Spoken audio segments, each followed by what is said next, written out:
ఈరోజు కాంగ్రెస్ అధికారంలోకి వచ్చే ముందు బీసీలకు స్థానిక సంస్థలలో 42% రిజర్వేషన్ ఇస్తానని చెప్పడం జరిగింది. ఆ మాటను ఈరోజు అమలు నిలబెట్టుకోవాలని మేము బీసీ సంఘాల తరఫున, బీసీ కులాల తరఫున డిమాండ్ చేస్తున్నాము. ఈరోజు తెలంగాణలో వెనుకబడ్డ కానీ తెలంగాణలో కానీ దేశంలో కానీ ఎక్కడైనా బీసీలు జనాభా ఎక్కువ ఉంది. వాళ్ళు రాజకీయంగా, ఆర్థికంగా వెనుకబడి ఉన్నారు. వాళ్ళ ఓటు బ్యాంకును యూజ్ చేసుకొని మన కాంగ్రెస్ గవర్నమెంట్ అధికారంలోకి రావడం జరిగింది. ఇచ్చిన మాట ప్రకారం బీసీలు రిజర్వేషన్ అమలు చేసి స్థానిక సంస్థలలో వాళ్ళకు 42% రిజర్వేషన్ అమలు చేయాలని మేము బీసీ సంఘాల తరఫున డిమాండ్ చేస్తున్నాము. ఎందుకు ఇప్పుడు అమలు చేయనని చెప్తా ఉంది? వాళ్ళు ఎలక్షన్ ముందు ప్రచారంలో ప్రతిరోజు ప్రధాన ప్రచారాస్త్రంగా బీసీల ఓటు బ్యాంక్ ఎక్కువ ఉంది కాబట్టి ప్రధాన ప్రచారాస్త్రంగా ఉపయోగించి మాట్లాడారు. ఈరోజు బీసీల 42% స్థానిక సంస్థలలో చెప్తే ఇప్పుడు బీసీ కులగణనకు ఒక కమిషన్ ఏర్పాటు చేయడం జరిగింది. ఆ కమిషన్ రిపోర్టు రాగానే మేము దానిపైన నిర్ణయం తీసుకుంటామంటుంది.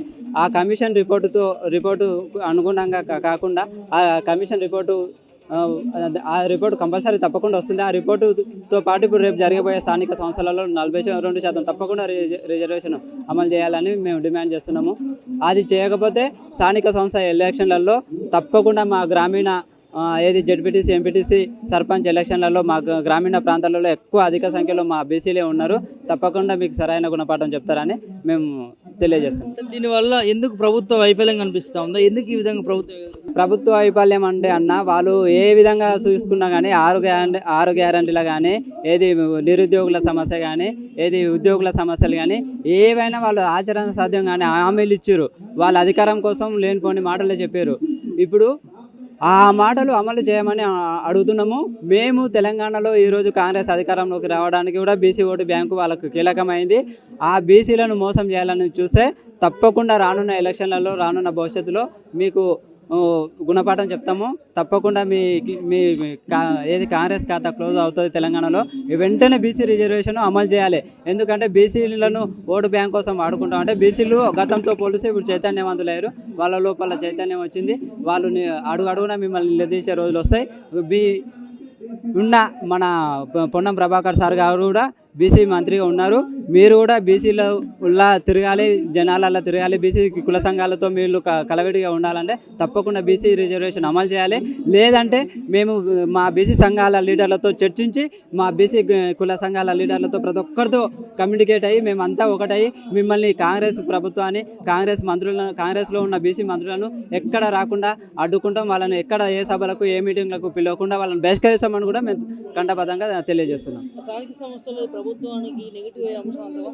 ఒకవేళ రిజర్వేషన్ చేయకపోతే తప్పనిసరిగా మేము చెప్తున్నాం. ఆ బీసీలలో ఒకప్పుడు బీసీలు మేము ఓటు బ్యాంక్ కోసం ఉపయోగపడ్డాము.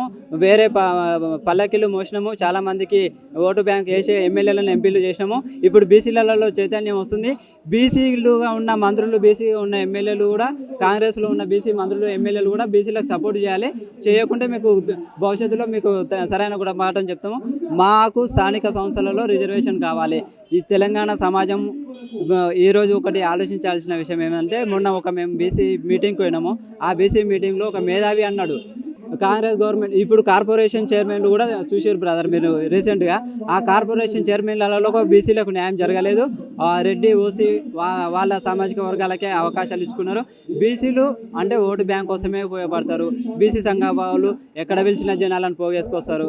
బీసీ సంఘం కుల లీడర్లు మేము ఏం చెప్పినా అది వింటారు అని భ్రమల కాంగ్రెస్ గవర్నమెంట్ బ్రతుకుతుంది. తప్పకుండా ఆ భ్రమను మీరు తొలగించుకోండి. మాకు రేపు జరగబోయే స్థానిక సంస్థలలో 42% రిజర్వేషన్ అమలు చేయకపోతే మీకు డిపాజిట్లు కూడా రావని మేము తెలియజేస్తున్నాం.